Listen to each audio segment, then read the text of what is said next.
Welcome to the Film Garage 208 podcast. My name is Sarah, and this is Daniel. Hello. Hello. Today we have with us Brandon Quinton. He is the owner of Best Homes and Elemental Covers here in East Idaho. What's up, Brandon? But you're not just into East Idaho. Your Best Homes is all over, right? Yeah. We've got a Texas market, North Idaho and South Idaho, and Utah, Wyoming. What is Best Homes? Yeah, Tell us about that. Let's get a breakdown on these businesses, but I need to learn more about you.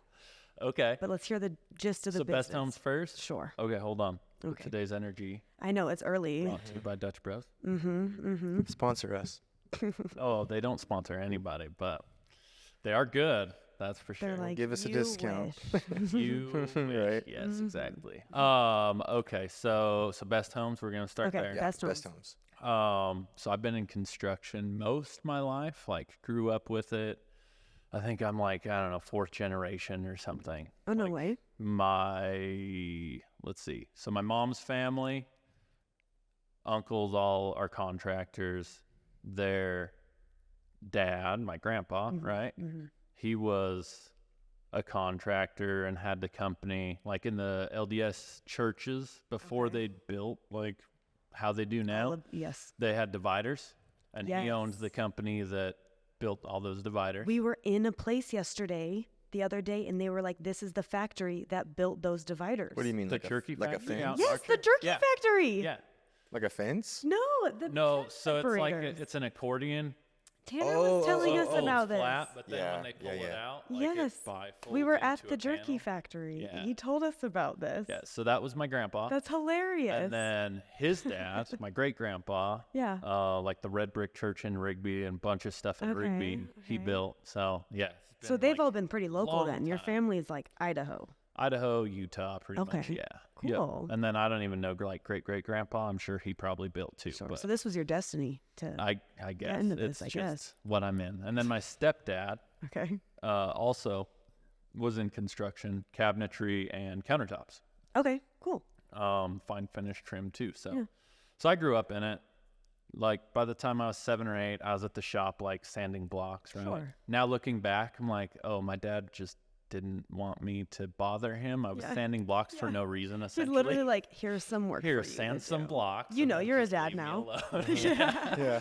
So, started being around it, I guess. Do your kids sand blocks? No, I actually give them jobs. Good. Yeah. No, they own their own companies and everything. We can go into that later, but they actually do work, and when they do work, they get paid. I try not to incentivize labor with money. I try to incentivize value with money is what I try to do for them. That's good. So when they help me do something I need this place cleaned up, I'll pay you X dollars to just get it clean. I won't say I'll pay you X per hour. It's get this clean. This job is this amount. Yeah, exactly. Yep. So then you're incentivizing the value is it's clean, and then don't the price. Yeah. Right? Yeah. Sure. Plus, if you tell a kid an hourly rate, they're not gonna. Yeah, they don't. They're $2 an hour. Actually, my oldest is funny. He thinks he's worth $40 an hour all the time. He's like, my mom, hey, will you come mow our lawn and help us? He's like, yeah, I'll do it for $50 an hour. She's like, what? How many hours is this gonna take you? Yeah, exactly. That is so funny. How old is he? He's 7, 8. I love Smart kid. I love it. Shooting big, not Anyways. 725. So Best Homes kind of actually came because Elemental. I got out of construction. I got sick of the family dynamic in construction, working with uncles and everything, right? Sure. That's a lot. Yeah. Elemental started doing pretty good. So I said... And Elementals is... So break down what Elemental jet ski is covers, so right? that everyone can hear what that is. Yeah, so I have always been an adrenaline junkie, right? Got in an accident out at the sand dunes on a 4-wheeler. Oh. I got impaled, actually. So, the branch came up through my Oh, my God, what? Into... Stop. What the fuck? And it missed everything. The closest thing was, it was my femoral artery. Was a you could have been millimeter. done. You were... What? And we couldn't have tourniqueted because it was in my in the main torso. groin. Yeah. Oh, God. So that was Are you for real? You're not lying right now? That happened? I would want to show you my balls, but yeah. This is like an I Survived story. Holy Like, shit. this is insane. Yeah. So I just came up over a crest, and then out there, like the wind moves things, right? And there's things called witch's eyes. It's just a spot where the sand blew out, and it's like Okay. a little gorge. Like, And there's okay. trees buried underneath the sand dunes out there. There is? Yeah, there's like trees. no There's a whole education. town out there, actually. Underneath. Like the with a sand. swimming pool, everything. What? Buried in the sand out there. What? Yeah. Yeah, look it up. It's pretty cool. I need to look this up. But there's trees, so sometimes the wind blows and it creates a gap, and then you have tree branches in there. So I came up at the top. There was like a 3-foot witch's eye, and it was all trees. And the 4-wheeler kind of dipped down in and then like front flipped. The 4-wheeler did a front flip, and it threw me off. But a tree branch came up and went into my abdomen. So I had to have surgery. It's a whole yeah, fun you had to story. have Ask my surgery. brother about it. Wait, so He That was is a with whole me. story in itself. Yeah, that was a fun. That's a whole story. That was a fun one. Just On the way back to the hospital, Out of wait, there. like- do you remember like that day? The moment Yeah. that it all happened? Yeah, no, I remember all of it. I even rode he had to go stop my 4-wheeler, but I hopped back on my 4-wheeler and rode back. To Wait, the car. how? There wasn't there a branch inside your No, You pulled it no out? branch. So that's like- part of the whole luck story too. Is if it had nicked anything Literally. and then ripped out, Yeah. like internal bleeding, death, Oh right? So I was my bleeding, but it wasn't like serious because it actually weaved in between all my intestines. Didn't hit anything. It bruised my kidney, So lucky. and it missed the femoral by like a millimeter, like I said, right? So I was fine enough to get back, and then on the way, like my brother's trying to speed from Yeah. sand dunes to hospital. And I'm Yeah. like, nah, dude, it's fine. Just speed limit. He's like, dude, your balls are bleeding. Yeah. Come like, on. This isn't good. This Like, isn't no, it's going to be slower if we get pulled over, buddy. Just go speed limit. And we got there, and then it was like, that's when the pain started setting in. good. Yeah. But I was the just, adrenaline like is kind of. joking. I feel like lightheaded right now hearing this. I'm like, that's Okay. crazy. Okay. That is this, so crazy. Okay. The story of your elemental cover. So this led to elemental. Okay. Wow, So you had okay. this terrible, crazy thing happen. Oh my I got God. out of 4-wheelers because of this. Done with 4-wheeler. My Yeah. wife said, Done. hey, Smart decision. I don't like this. I'm like, all right, that's fair. Started getting like, I don't know, a little bit depressed, no outlet. So Was the recovery bad too? Like you kind of had to take a second to like. no, No? you know what's funny is a week, 10 days after my surgery, I went 4-wheeler riding I'm sure again. you did. Yeah. Yeah. Because my uncles were like, hey, we're going on a company trip and we're going to go 4-wheeling. Like, yeah, let's do it. I'm Nat- glad you chose 4-wheeler. Naturally, what else would you do? Yeah. Yeah, right. So, so we sold that, and then I got into jet skis Okay. and was like, this will be safer. It's in the water, right? Mm-hmm. And naturally, that just progressed from like riding stand-ups, not sit-downs, right? So I'm riding a No more stand-up like a riding super jet, down. and was like, I see people doing flips. Let's do that. So I Yeah. escalated it from like entry level to, we're gonna go like We're doing flips. we're gonna now. do flips and stuff. Oh So my God. no longer probably as safe. Your wife is like, oh my God. Probably. But the skis that do the aerials, the tricks, Yeah. they're all custom built holes, like the holes manufactured by one company, and then you buy all the parts and put it together. So I had a aftermarket ski, no cover, and it was like a $24,000 build. Yeah. Like, okay, I want this protected. So I Yeah. made a cover working with a local company. Okay. Didn't like it still. Made some improvisations. Like kind of like a plastic or fabric type of cover. Yes, I made like a sunbrella, right? Because sunbrella's like everyone thinks cover material, and they're like, "Oh, sunbrella's the best." Huh. Turns out sunbrella's like not a cover material at all. It's really bad. It Yeah. scratches your machines. It's made for awnings. Seems kind of rough. It's a Yeah. really rough material. So we started playing with some different materials, and then I ended up making my own material. You made a whole Everything. material? Yes and no. Yeah. So I picked 2 materials, Yeah. and I said, "What if we put these together?" Yeah. And then we improved on that even further. Sure. So like we have a coating on that material as well. The coating is what's proprietary to us. The 2 materials are So like, you took this sourced. like the full steps. Like, Yeah. You found someone to help you like manufacture this? Or Or like how did you come up with like more or less I just sourced who I would need, like, it's not manufactured by any means. Like you just did it yourself. Yeah, kind of. There's a company that we use for our bonding and the coating. Okay. Other than that, it was just like, let's source this material from these guys because I like the qualities it has. Yeah. And then let's source this because I like the qualities it has. And then we'll just give it to these guys. They'll glue it together They'll for put us. it together for you. And then they helped me develop the coating. Wow. And the coating's strictly there more as a waterproofing and sun, like UV reflection To actually agent. protect it. Yeah.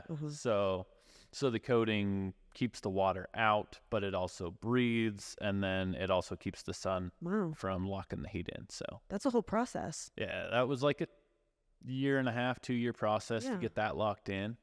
And then we said, okay, let's launch this. And then it's kind of grown from there. So where did you launch it? Where have you been selling it? Just through the community. Like jet ski community is pretty tight knit. It's kind of like, It's a niche product. yeah, it's kind of like motocross. Sure. Before like Nitro Circus popularized motocross, right? Motorcycles were actually dying out like in the 90s. Sure. BMX was taking over. Oh. And then motorcycles was just like motorcycle racing, right? And it was dying out. And Nitro Circus, things like that came in where they were performing like halftime shows and doing tricks. Yeah. And then you got a big headline sponsor, Monster, right? And they said, dude, let's take the tricks, let's take the race, let's combine them. We have motocross. And then that blew up motocross. But before then, like motorcycle racing was pretty tight-knit, closed community. Sure. It's pretty much what jet skis So were. is this like custom to every person's jet ski? Yeah. Yeah. Yeah. So I've developed, even beyond the material, we use like 3D technology. Oh my, yeah. So I'll scan a machine, and then we just collect a few data entry points from a client, customer, and say, like on a jet ski, it's your handle pole length, your bar width. That's pretty much it. 4 measurements is all I need, and then it's fully customized to their build. So is it That's you cool. running this every day? You have to have employees doing this for you, right? Yes and no. Yeah. I have a production facility that I source like our large quantity stuff to that's local. Yeah. We partnered with them because they help disabled and displaced workers.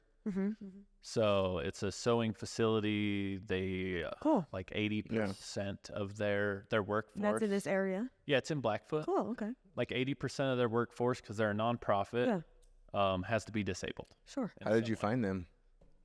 Just network, talking to people. That's really Before creating Elemental, did you have a background in No, production or anything? No. Like, no? like sewing. No. Yeah. What none made of you that. do that? Because, like, really, you just wanted a cover, and then you went down this 2-year rabbit hole, and now a business. Yeah, and now it's a 7, 6.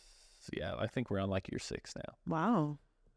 Yeah. Nice. Yeah. Is that just jet And skis? that's just in the jet skis. Yeah, and So you don't do, like, ATVs or I brought some partners on actually. So this is what led to Best Homes. Okay. Okay. I brought partners on for that because I said, I want to expand this. Let's get out of the niche. Let's get side by sides. Let's get some of these other Even bigger any ones. kind of car cover is hard to find. We lived in It's true in Hawaii for a while and looked for ones there. It was all just like, I don't know, just ugly They're all and just cheap feeling. shitty tarps. Like you said, they feel like they'd scratch your car. Yeah. Yeah. And we have really, like, even in the car market, we're going to be a very specific audience. Like the people that saved for their Z06 or their Skyline, their GTR, right? Those are the guys that are going to buy the cover because it's going to, like, a car cover is going to be pretty spendy. A small jet ski, like stand-up cover, is like $600. So looking at cars, size-wise, I think we're going to be like $3,000 to $5,000 It's huge on a car. to buy one of those. Yeah. What about just like a strip you could put over the top just for when it snows? Well, like in Hawaii, that's a good point. Like there are so many of the like the scooters, like the motor scooters, Yeah. Yeah. The power sports like industry the big ones. Like we would have totally bought one to put on our scooter outside before it got stolen. Yeah.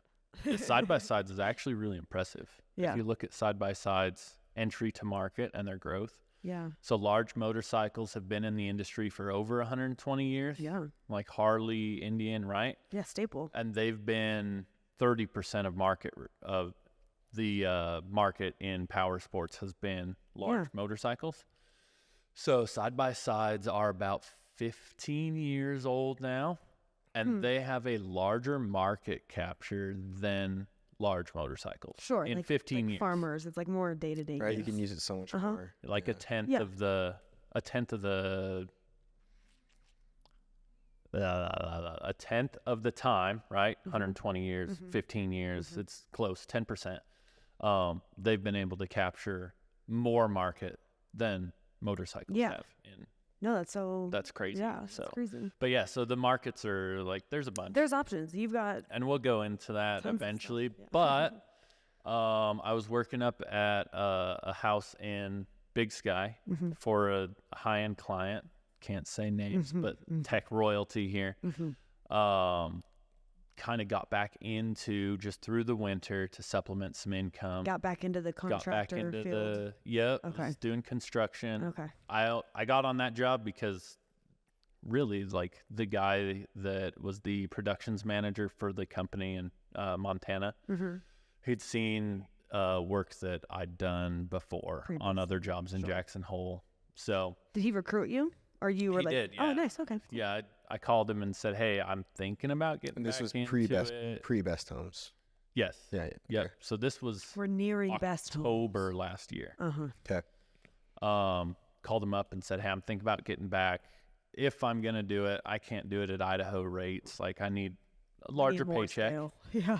And it's going to be Jackson Hole or Big Sky. Yeah. What do you got? And he's like, oh, we got some stuff. Yeah, I can get you a job. No Nice. problem. So was able to connect with him. He got me the job. I ended up working at the Yellowstone Airport for a while and then was on top of the finish carpentry side for this home, for this guy. Nice.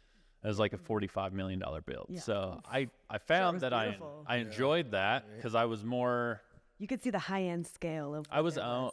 yeah, like I wasn't necessarily owner. Like I wasn't a subcontracted party. I was still working for them, but it was a lot different dynamics than what I'd been used to my whole life working for company. Like with your How so? family. They had a different, like you have family culture in a company, right? And then you have like a company that really knows what culture is and they cultivate a good culture. Yes, they practiced it. Yeah, so I got to experience what a good company culture does and what like paying your employees what they're worth, like that value. Treating them well. And, Like I know I never want to work for anybody, but I was happy to work for them for a short period, You felt valued. right? Yeah. Sure. Yeah. So that was a huge thing that was like, you know what? I'm open to construction again. I see that culture has a lot to do with Yeah, like your how I memories feel aren't about tainted it, on this. right? Yeah. So I talked to my partners who I brought on for Elemental. Like I brought them on November, December, January For this to whole- blow yeah. Elemental up and said, look, I don't have the time to do everything I need to. That's why I'm bringing you on. Sweet. Yeah. April, we're about done with the property in Big Sky. Okay. And I'm like, okay, Elemental's getting ready. Like it's spring. I'm done. So I'm going to go back to working on Elemental. But let's do construction. Like, Like at the same time. Like yeah, there's let's toss maybe it do into- that. So we start talking about it in April, like mid-April. Within a week, decided, yeah, let's do this. We'll do a hard launch. With all your partners already in Elemental. Yeah. So we just We're like, going to go do construction. we have too now." partners here, but now we're just going to like, same Yeah. partnership, just different. Because Elemental, can all I work retained together, like sure. 70% of ownership, 75%. I Okay. think. I didn't give a lot of ownership for Elemental, but I was going to, because culture, right? I was going to split profits even 33% because you're Between all working of just y'all. as hard as I'm working, Sure. but I get final say in all business decisions. 'cause Yeah, that's fair. I own 70%. It's a good deal for them. No, that's So they get that's fair. on. They have less invested interest, but the culture provides them the pay that they should be making for the work they're performing. We decided to do best homes, and we just said, let's split it. Like, so we're it's all 3 equal of you partners. guys doing that. yeah, yep. So I've got Steve, he's in Texas. I've got Andrew, he's in North Idaho now, and I've got me, and we've all got enough of a diverse background Yeah. that like we're growth wise, I think we're really set. So that's interesting that you guys all work together for these big projects, like so far away from each other. Do you have like tips on like your communication? Because I feel like you have to have good communication to make this work well, or what's the secret to success? I don't know that there's a huge secret to success. Consistency is the biggest indicator of success, right? But we operate on what's called EOS, Entrepreneurial Operating System. So if you've ever read the book Traction. So we actually, I haven't read it yet, but we podcasted with the Idaho, it was Brian Innovation from the Idaho Innovation Center. Center. Yeah. And he briefly mentioned that. So he definitely like piqued our interest First in thing that. on the book reading list. Yeah, he mentioned E-Myth and Traction. is it Traction? Yeah. Yep. Or that he has like multiple books. Essentially, here's how I view it. And maybe this isn't, I don't know. We'll see. Yeah, let us hear your interpretation. Yeah.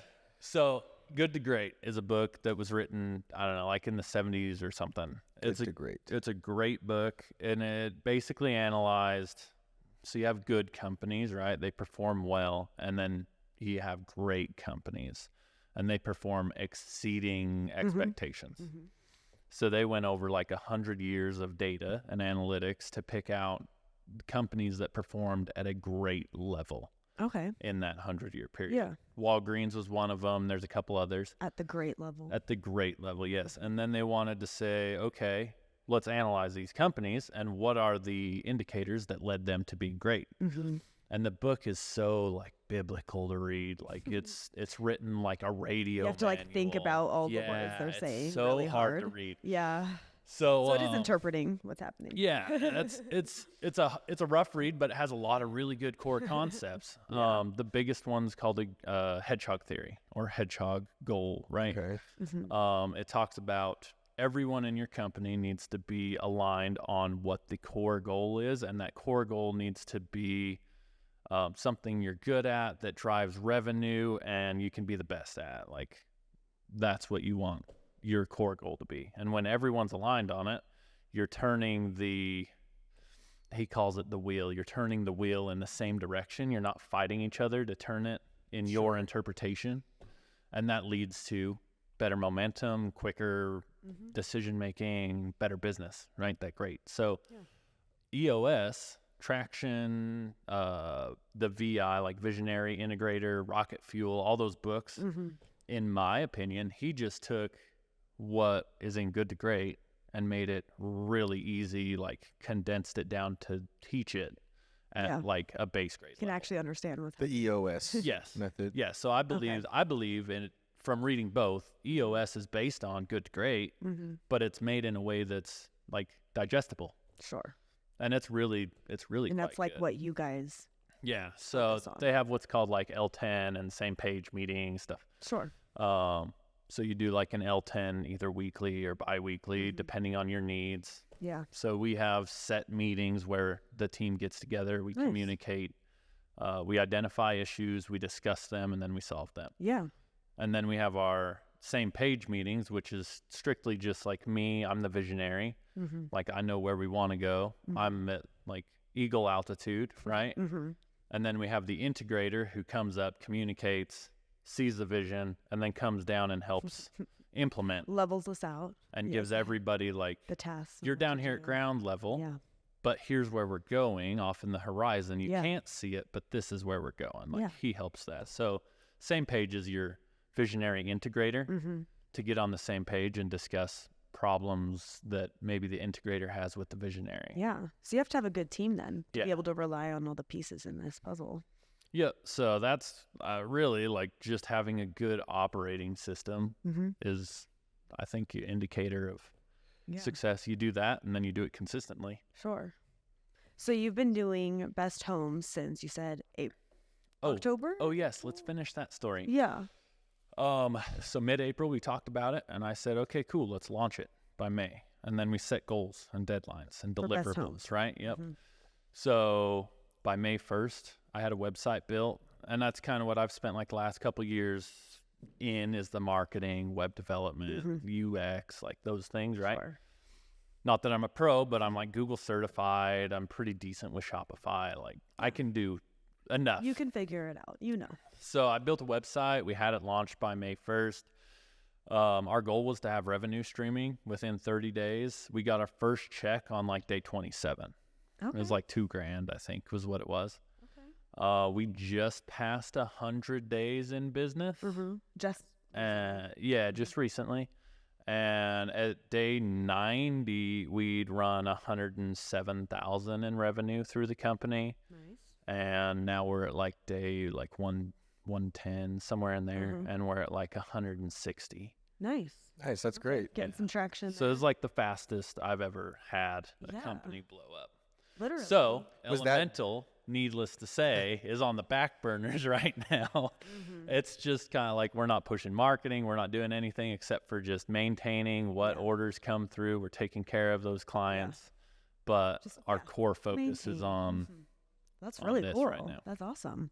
It's funny how the thing that you hated is now the thing that you're coming back around to. right. You know? Well, it's you realize it wasn't the thing you hated. Yeah, it was the people in the thing or the culture in the thing you hated. Not, Uh-huh. Yeah, not the task itself. 100%. No, I feel that. That's a yeah, huge thing for liking your job Mhm. or not. Yeah, culture's The people who are there right. can ruin it for you. Yeah, because you work. It takes having a good culture to realize that statement, though. Because how many It jobs is. had we worked before where they preach culture, and there's no good culture? It's When you're like, we're a family. it's terrible, I'm like, all this- Oh, y- no. yeah, they just say it, but like there's no action. or I- when it's real family. You don't even, care. It's like worse when it's even real worse. family. Way worse, 10 times worse. Yeah, yeah. Then those words hurt more. hmm Yeah. Well, So, so- I went like 32 years, 33 years without knowing what culture was. Like never discussed it, never talked about it. That was never an item of discussion. hmm For sure. And it just like you have it regardless of whether you're going to acknowledge it or not, right? Mhm. And the culture at this previous place was super toxic. And then going somewhere that actually like puts a word to it and discuss it, like this is our culture, these are our core values. hmm If you don't align with these, get lost. Mhm. Like that That's was it. that was huge for me. Like Yeah. mind blew. hmm Yeah, and then as a business, you're not wasting time trying to figure people out and see if they're a right fit. It's like, if this doesn't align with you, then just don't even bother and waste my time. Yeah. Yeah. Yeah, and that's something we're working on figuring out now. So Me what- more than the other guys because they've got a lot of experience with hiring. Like Steve has a successful subcon. Or Yeah, what are some of the other guys' backgrounds So Steve, for Best Homes? he has a lot of sales background, and then like the last 5 years, he's done a lot of remodel. He owns a remodeling firm down in Dallas area. So you guys really can cover like, because you do like the planning, the building, you kind of can do You do like start to everything, finish, right? So my core focuses, we have what's called like in the EOS, there's a thing called delegate and elevate, and it's four spectrums. It's what you're good at and what you love, Mhm. what you're good at and what you like, what you're good at but you hate, and then what you are Don't bad at and you hate, right? Am I trying to think of Things mine you right really now? don't want to do. Yeah. So like mine's all the creative stuff, marketing, You like doing that. designing, just showing a customer like somewhat of the sales process a little bit Sure. in that design phase, showing the customer what it could look like, because I can envision Yeah. stuff, and I've always been able to. Yeah. And like even historically, people building homes, they come in, they're like, man, I just can't picture it. Like, can you draw it? I'm like, I can see it. How could you not see it? Okay, Literally. we'll It's try. right there. So Just so we think just harder. go through what we're all good at and Yeah. what we like. So Steve's got the background of sales, and he likes sales. Mhm. And then he also has the remodel. And I've always hated remodels historically because I don't like tearing into people's stuff and then having to fix what I view as the incorrect way. Mm-hmm. And I'm very stubborn that way. Like, this is wrong. It needs to be this way.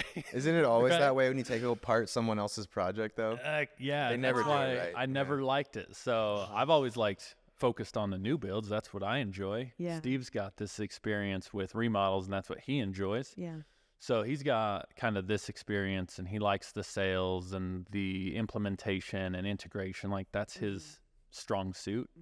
Andrew has been in project management like 15 years or something Okay, now. so you can oversee everything. Yeah, make so it the happen. planning, the Yeah. budgeting, like all that stuff he's good at. So we basically, he's our like CFO. Mhm. He's our he manages the books, helps with project management, timelines, budgeting. It's a big job. All that. It's a lot to do. Steve helps with sales, and then he runs the Texas market. Okay. So anything that needs to happen in Texas market, he's like our superintendent right now, Yeah. and we'll hire as we grow. Sure. And then I'm design marketing, Mhm. and then I assist in sales a little bit because sales and marketing need to collaborate. Mhm. But pretty much like marketing, sales, and then I run the Idaho Falls, like Yeah. Idaho area Got it market. divvied up pretty well. So Yeah. it's worked really good. Yeah, that's really cool. And how did you meet them all? Yeah. That was what I was just thinking. So I think I posted a Facebook thing looking for someone for Elemental, and that's how I was introduced to Andrew. Was it like local or like for just anywhere in the United States? I think it was in the Idaho group, Okay. like Idaho Entrepreneurial Group. Okay. And then Andrew replied to that. We had coffee a few times. I met some other guys too, and it was just like, at that point, I knew core values because I'd been working for Martell long enough to know what that is. So I had my core values written down. I knew what I was looking for that way. He aligned, the other guys With did. Elemental specifically. For Elemental, okay. yes. And then we decided, hey, we need a sales guy. And he said, oh, I went on a mission with this guy. He's been in sales forever. So here, let's talk to him. And then we pitched the idea to him over like Zoom because he's in Texas, right? Yeah. We didn't have coffee. We didn't have any of that. And yeah, he was on board. Great. Couple questions, but And other immediately than it was like, okay. Yep. Great. Okay. They know a good idea when they see one, I guess. that. And then, yeah, that's kind of where it went, was from there. So how do you balance Doesn't seem like it was that hard your to find those time? people. No, literally, that seems so easy. I know you make it seem like it was just like, that's a huge problem for people, you know, to find someone they can A reliable team. hire, let alone trust to bring in on something where it's like so Your impactful whole on your business. It could like, you know, that's good. That's Well, I awesome. think a lot of people aren't willing to give up control 100%. either. And that's the biggest problem with creating a successful business, in my opinion, is you don't relinquish control because you don't trust. And if you can't trust your team, you can't build an effective team. And if you can't trust your team, you're not building a good culture. And it all falls apart when culture's not involved. Yeah. So you're creating a job for yourself because you're not going to trust anyone else to do it. Yeah. Even if you hire 10 people, you're still like, all of you have to report to me. That's how the working with family was always. And then when you're trusting and you have that culture, like, you hire people that you know you can trust because they have the same core values as you, and then you just delegate. And as long as you have outline directives, like, this is exactly how we do it, right? Like me in the building. Yeah. I don't want to go tear into a wall and find out that you did it this way Yeah. when it's supposed to be done this way, but having that on paper, Yeah. Yeah, no. that's all it is. Like, organization's pretty key.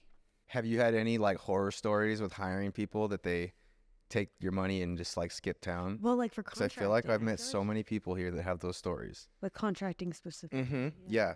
Where their contractors just take their money and run. Me personally, I haven't heard any yet, but like 6 months ago, Like, how is that possible? on the news, there was a couple in Rigby that paid a contractor like 180 grand, Okay.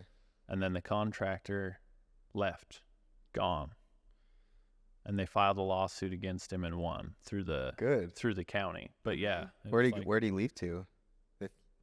Wonder if I they don't got any money remember. back. It's on East know, Idaho right? News though, if you want to check it wow. out. Yeah, for Yes. sure. It's there. There's a lot of Dang. sus things Yeah. happening. The biggest problem I view with the trades side of things, right, is people get really good at the trades, the blue collar mentality, right? Is you're good at something, and then they sell themselves short. Like, they don't understand that even though unclogging a toilet seems super simple and easy to you, there are people who will pay for you to come do that so they don't have to deal with it. Yeah.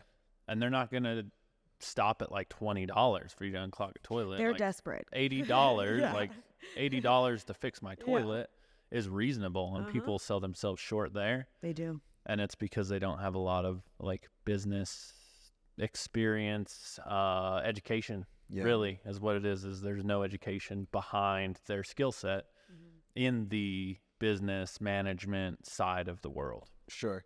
No, that makes sense. It's like sometimes when you meet like nurses or doctors, and like not all, but there's a lot of them who like come off like pretty abrasive, or like maybe don't realize like what they're doing or saying, and like because they just don't have like they have all the medical background.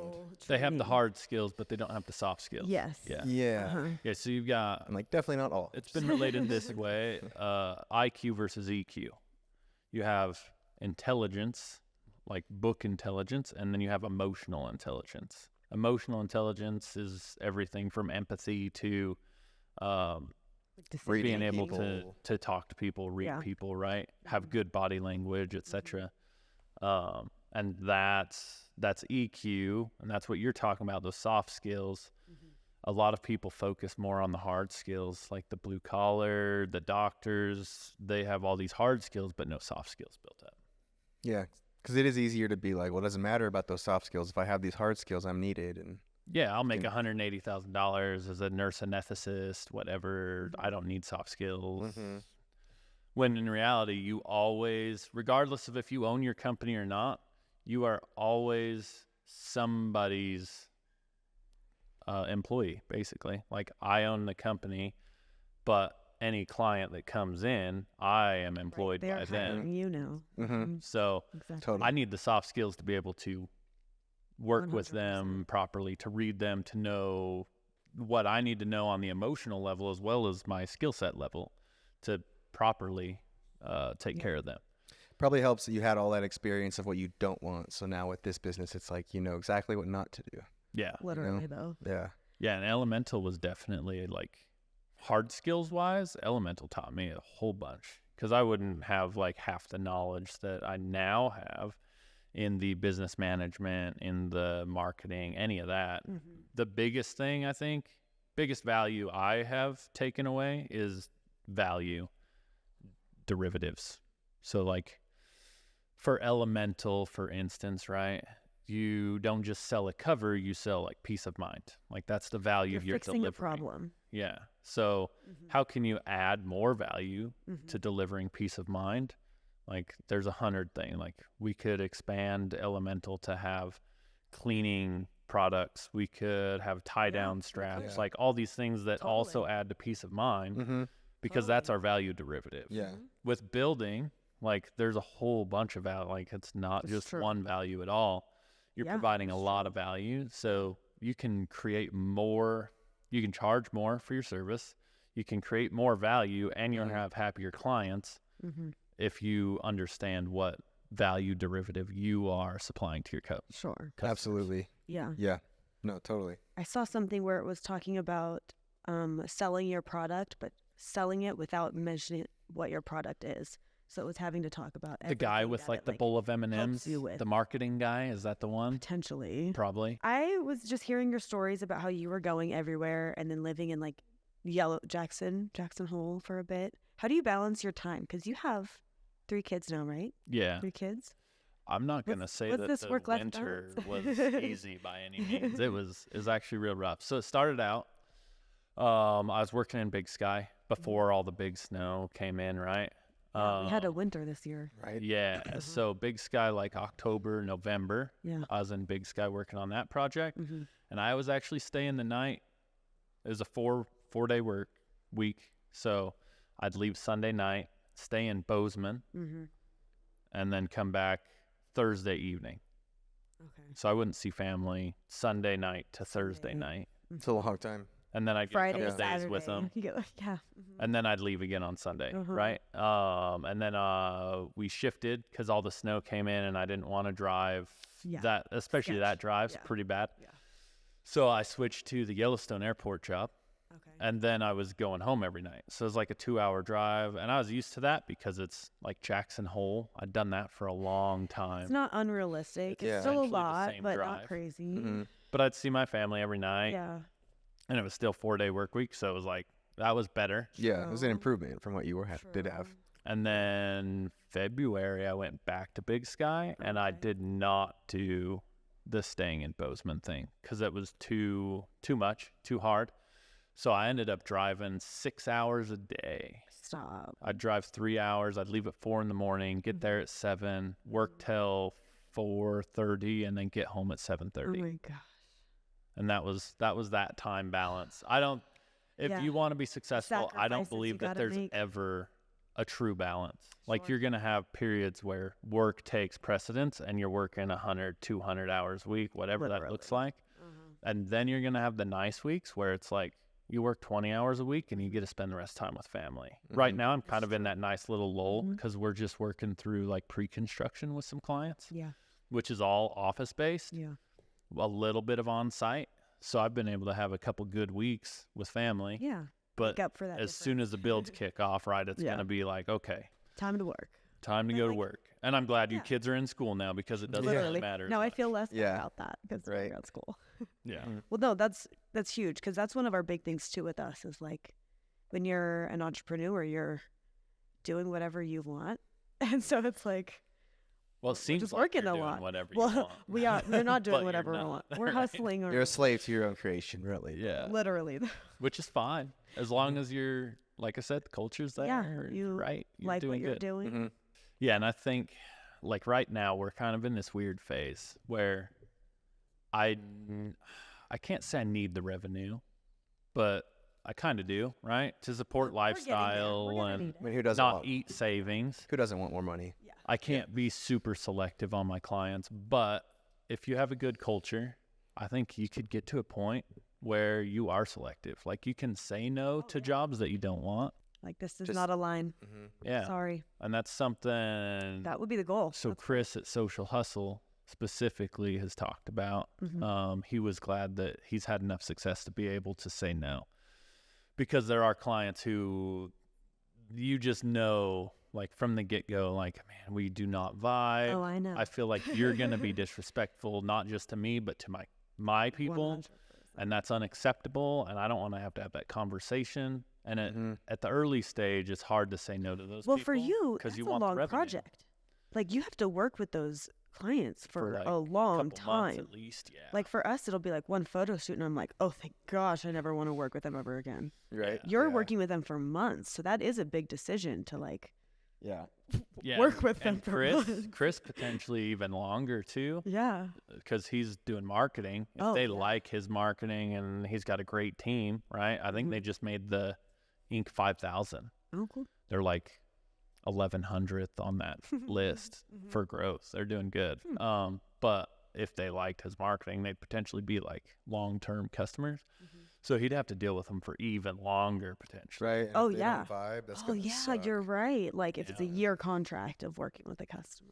Yeah. Yeah. Let alone something where you're hearing their if you're locked in. Yeah, that's rough. So yeah. that's something I aspire. Like currently, I would like to maybe say no to a client or two that's come through the pipeline, but I don't necessarily have the willpower at the moment to do so. Luckily, I don't have the employees that I have to worry about them having to deal with it. It's just me. So it's like, if I'm the only one dealing with it, that's more okay because it's not affecting the culture. Sure. It's just affecting You're taking me. the brunt for the team. Yeah. So that makes sense. Okay, so do you have any advice for someone who is wanting to pursue a passion or start a new business? Okay, what's your advice? I was thinking about. I actually looked it up before I got here because I couldn't remember the name of it. Okay.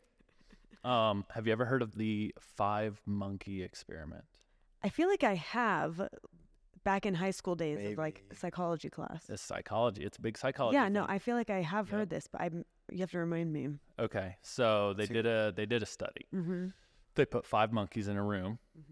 In the room, they had like some enrichment stuff, but then they also had a ladder that had like really good food, like fruits up on top of the ladder, right? Okay. They fed them essentially kibble.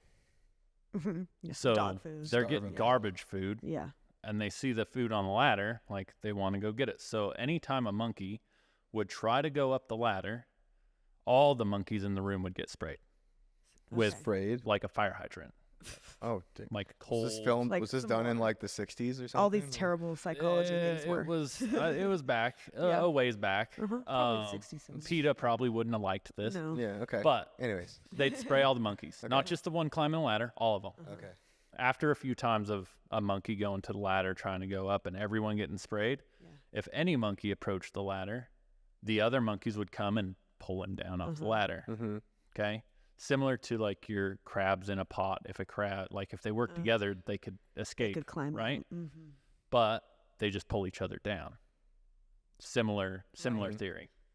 So the monkeys, then what they do, you have the 5 monkeys, they'd start pulling monkeys out. So they pull one out and they replace it with a new monkey. And Like then that that didn't know monkey what was going would be on. like, hey, let's go up the ladder. Yeah.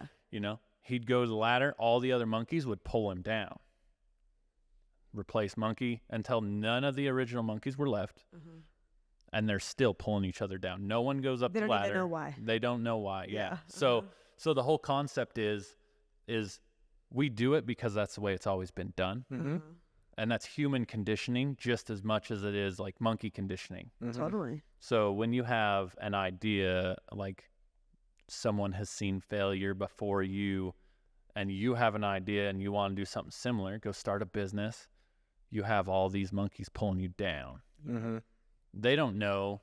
Maybe one of them might know, like maybe their dad started a business and failed and it was real bad. Like partnerships is a huge thing specifically.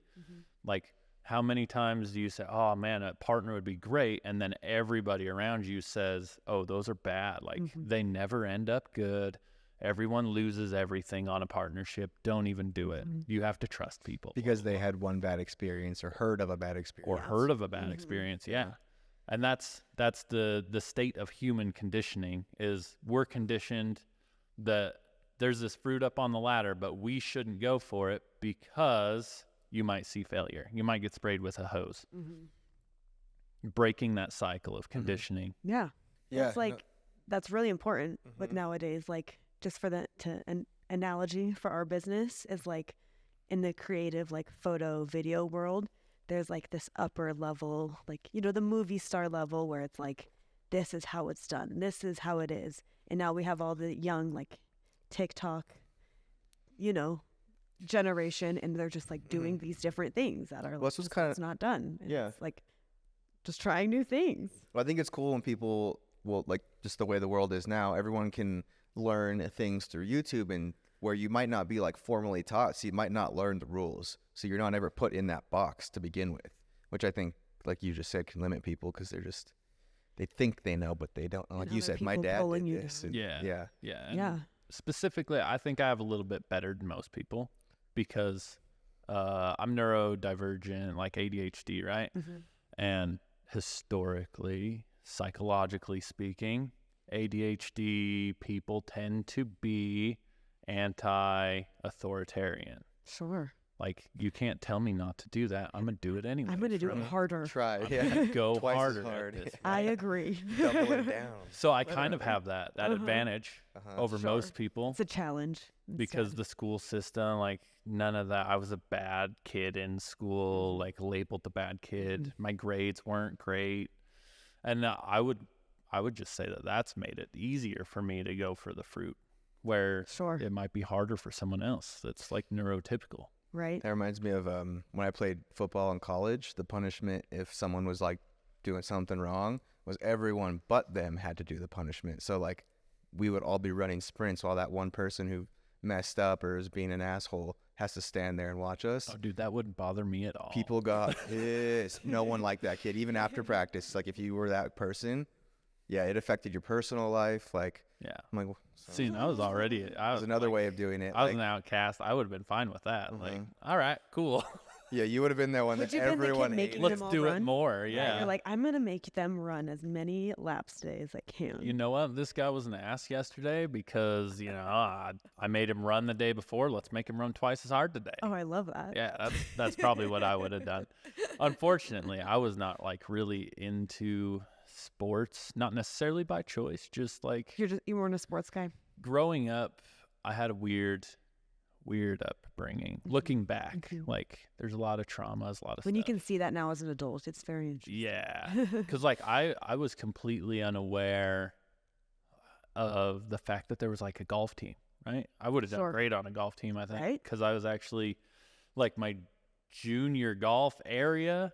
I won a couple tournaments. Like I was pretty good, but I had no idea that it happened like at school. Yeah.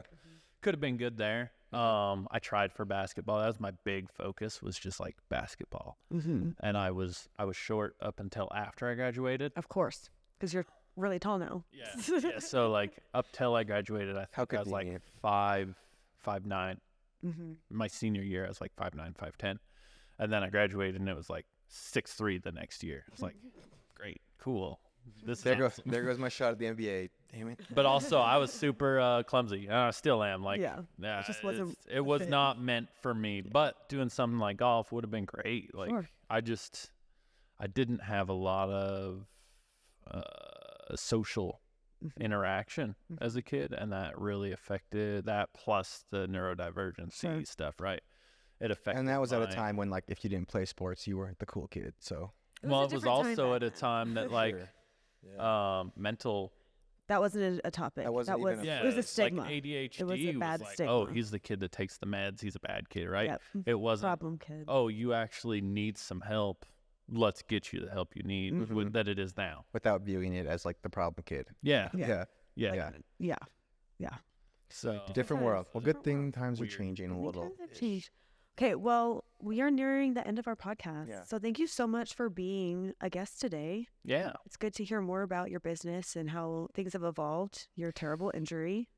Wait, sorry to stop that closing, but what's the solution with the monkeys? Did they ever get the fruit? Is there a way to get the fruit? The answer was everyone keeps pulling you down. No, everyone keeps pulling you down. So it's just no solution. It's just don't listen to them. Don't listen to them. The general consensus to the monkeys was just social and human, like I said the word earlier.